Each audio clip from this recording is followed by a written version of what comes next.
आज आपण मानवी हक्काच्या व्याख्या पाहूया. मानवी हक्काचा जो अर्थ बघितला आपण, त्यावरून आपल्याला मानवी हक्काच्या संदर्भातली कल्पना आलेली असेल. तरी देखील आपण अनेक विचारवंतांच्या व्याख्याचा अभ्यास करूया, जेणेकरून आपल्याला मानवी हक्काची व्यापक संकल्पना लक्षात यायला मदत होईल.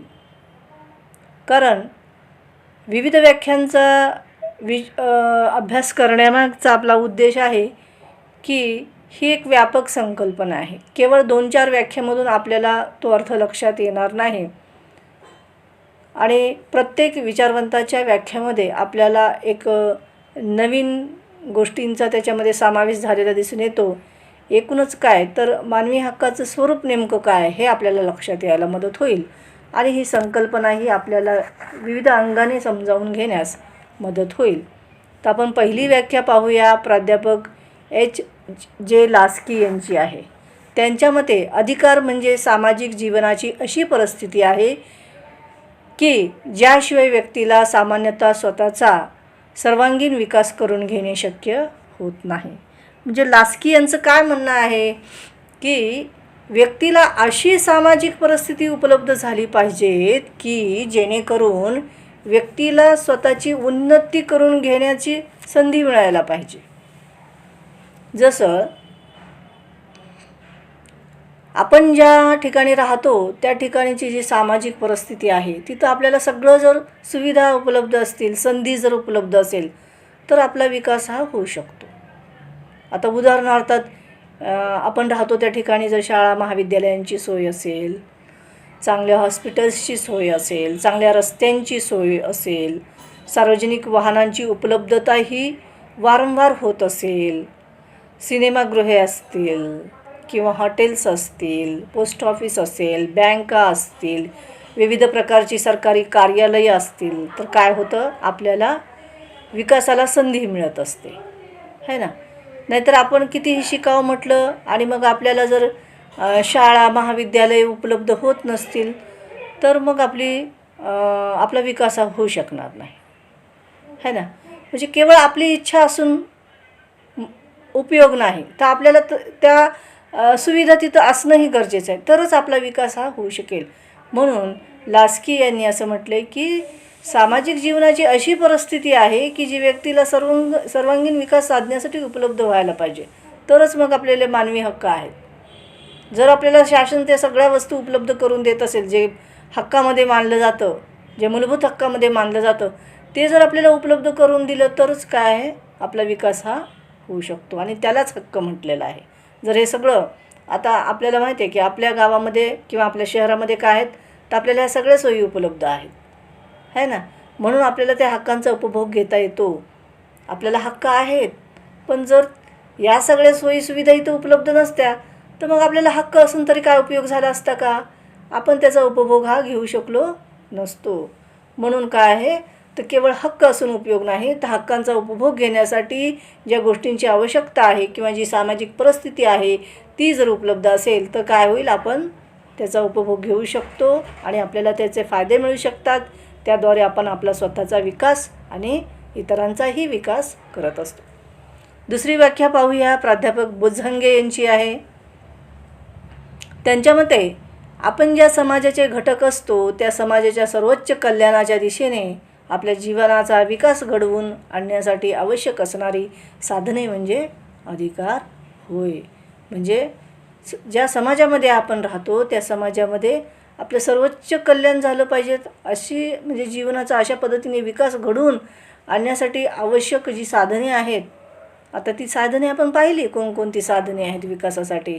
शाळा महाविद्यालय हॉस्पिटलच्या सोयी आहेत, रस्त्याच्या सोयी आहेत, वाहतुकीच्या सोयी आहेत, चांगला अन्नधान्यांची उपलब्धता होते, चांगली सगळी दुकानं आहेत. तर अशी सगळी परिस्थिती असेल तर काय आहे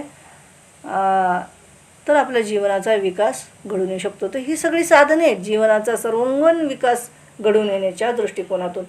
म्हणजे आपल्या विकासामध्ये काय अडथळे आहेत का या ठिकाणी आपल्या शहरामध्ये तर नाही, तर सगळी साधनं आपल्याला जवळपास सगळी साधनं आपल्याला उपलब्ध आहेत आणि यालाच काय म्हटलेलं आहे तर हेच आपले अधिकार आहेत. हे सगळं आपल्याला मिळत आहे याचा अर्थच असा होतो की हे आपले अधिकार आहेत आणि म्हणूनच ते आपल्याला उपलब्ध होत आहेत. हे जर आपल्या अधिकारामध्ये नसतं तर आपल्याला ह्या सगळ्या सोयी, ज्या सुखसोयी आहेत किंवा सुविधा आहेत ह्या मिळाल्या नसत्या.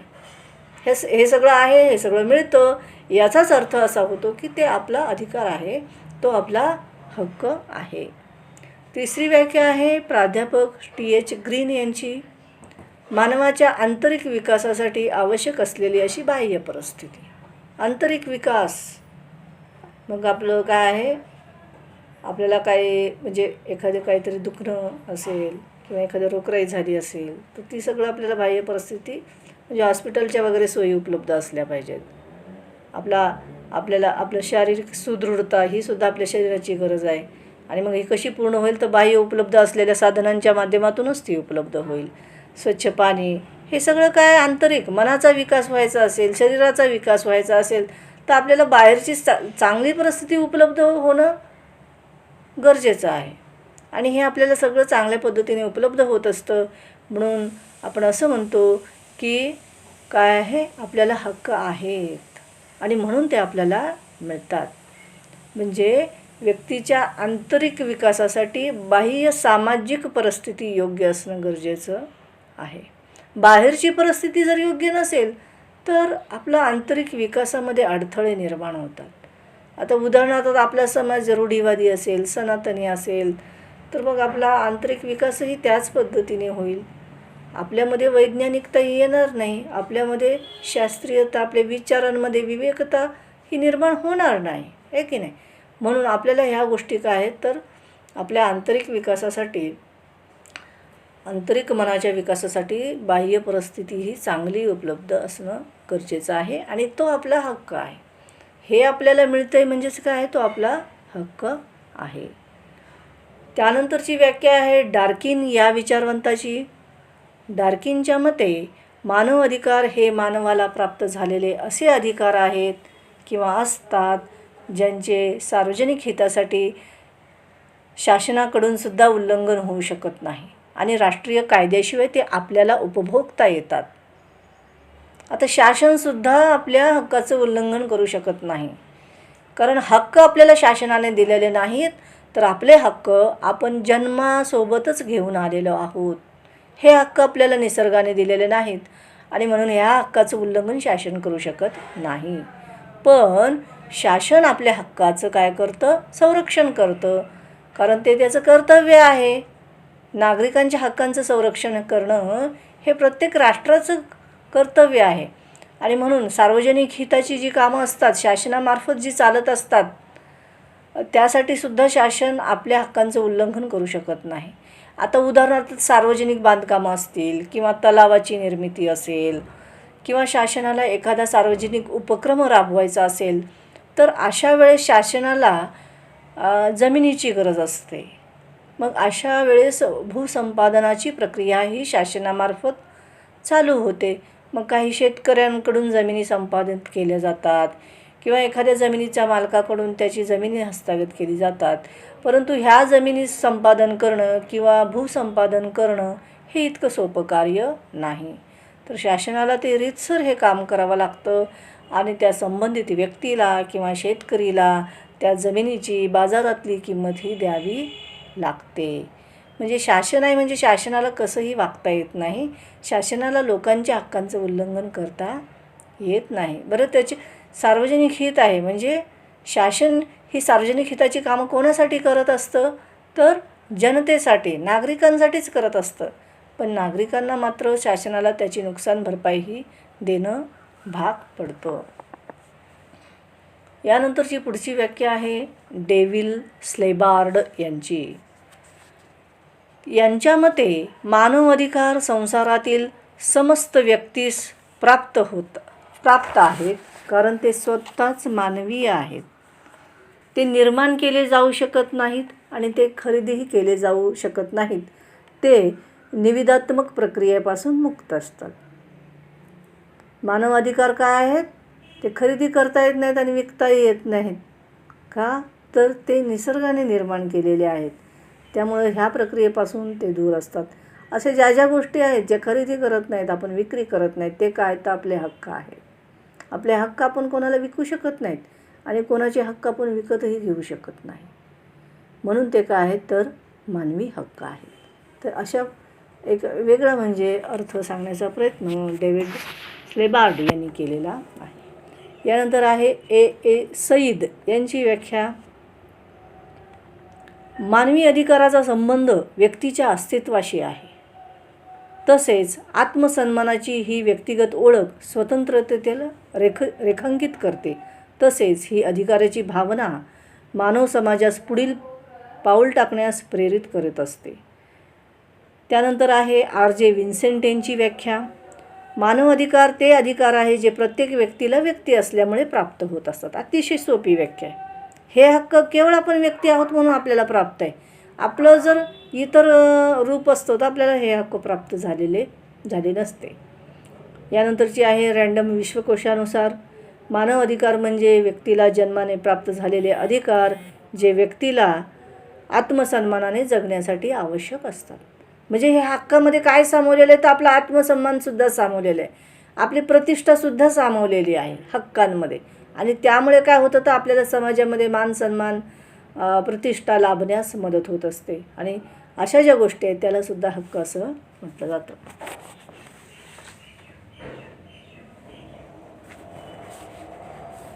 यानंतरची आहे वाईल्ड या विचारवंताची व्याख्या. विशिष्ट प्रकारच्या कृती किंवा कार्य करण्यासाठी न्यायिक मोकळीक असणे म्हणजे हक्क होय. म्हणजे आपल्याला न्यायिक प्रक्रिया पार पडण्यासाठी सुद्धा हक्कांची गरज असते. तर असे जे हक्क आहेत जिथं आपल्याला असं स्वातंत्र्य मिळतं ते सुद्धा काय आहेत तर आपले हक्क आहेत. आणि म्हणून आपल्याला हक्कांचं हेही एक नवीन स्वरूप पाहायला मिळतं. तर अशा प्रकारे आपण विविध विचारवंतांच्या व्याख्या ह्या पाहिल्या आहेत. हक्क हे व्यक्तीकडून स्वविकासाकडे समाजाचा घटक या नात्याने केलेली मागणी असते हे आपल्याला लक्षात येतं. दुसरी गोष्ट, हक्कांच्या संदर्भात आपल्याला असं म्हणता येतं की व्यक्तीने केलेल्या मागण्या या न्यायसंगत असतील तरच त्याचे हक्कामध्ये रूपांतर होतं. म्हणून किमान पातळीवर व्यक्तीची मागणी न्यायसंगत असणे क्रमप्राप्त आहे. तसेच व्यक्तीच्या योग्य मागण्यांना समाजहिताच्या दृष्टीने सामाजिक मान्यता जेव्हा प्रदान केली जाते तेव्हा त्या मागण्याचे रूपांतर अधिकारामध्ये होत असते. हक्कांना केवळ सामाजिक मान्यता मिळून चालत नाही तर हक्कांना राज्याचे संरक्षण देखील प्राप्त होणं गरजेचं आहे. कारण त्याशिवाय हक्काचा परिपूर्ण वापर आपण करू शकत नाही. म्हणून हक्काच्या अंमलबजावणीसाठी राज्याच्या कायद्याचा पाठिंबा असणं आवश्यक ठरते. यानंतर हक्काच्या संदर्भात आपल्याला असंही म्हणता येतं की हक्क हे स्पष्ट व निश्चित असले पाहिजेत तरच त्याचा उपभोग आपल्याला घेता येतो. धर्म, जात, वंश, वर्ग, वर्ण, भाषा या आधारावर भेदभाव न करता समाजातील सर्व व्यक्तींना समानपणे हक्क प्रदान केले जातात. माणसाच्या गरजा जशा जशा वाढत जातात तसे तसे काय होतात तर हक्कही विकसित झालेले दिसून येतात. हक्क हे सुसंघटित समाजातच प्राप्त होत असतात. हक्क आणि कर्तव्य काय आहेत तर परस्परशी पूरक आहेत किंवा परस्परावर अवलंबून आहेत. एकाच नाण्याच्या दोन बाजू आहेत. त्यामुळे फक्त कोणत्याही समाजात हक्कच प्रदान केले जात नाहीत तर त्यासोबत आपल्याला कर्तव्यही पार पाडावी लागतात. हक्क हे सापेक्षतावादी असतात. म्हणजेच ते स्थळ, काळ, परिस्थितीप्रमाणे बदलत असतात. हक्कांना दंडशक्तीचा आधार असतो. व्यक्तीच्या अधिकाराचं हनन झालं किंवा उल्लंघन झालं तर आपल्याला राज्याकडे दाद मागता येते. त्याचे हक्क हिसकावणाऱ्या व्यक्तीला राज्य हे दंड करते. कोणतेही हक्क आपल्याला अमर्यादित असत नाहीत, अनिर्बद्ध असत नाहीत. तर उचित बंधने आपल्या हक्कांवर असतात है ना. हक्कांचा अमर्यादित उपभोग आपल्याला कधीच करता येत नाही. मर्यादेमध्ये राहूनच हक्क आपल्याला उपभोगावे लागतात. आता आपण म्हणतो की काय आहे, मला माझं पोषण करण्याचा हक्क आहे, मला जेवायला मिळण्याचा हक्क आहे. पण आपण इतरांच्या वाटेचं अन्न खाऊ शकत नाही. सगळंच मीच खाईन एकटाच, चार व्यक्तींचं जेवण मीच खाईन एकटा असं जर आपण ठरवलं तर काय होईल, दुसरे उपाशी मरतील. म्हणजे आपण जेव्हा आपल्या हक्कांचा उपभोग अमर्यादितपणे घेतो तेव्हा इतरांच्या हक्कांचं उल्लंघन होत असतं. आणि म्हणून आपल्या ठिकाणी ही नेहमी जेव्हा आपण हक्कांचा उपभोग घेतो तेव्हा याची जाणीव आपल्याला असणं गरजेचं आहे की आपण इतरांच्या हक्कांचं उल्लंघन तरी आपण करत नाही ना. असा प्रश्न हा आपल्याला पडणं गरजेचं आहे. एकूणच मानवी हक्काच्या संदर्भातला अर्थ हा तुम्हाला चांगल्या पद्धतीने लक्षात आलेला असेल.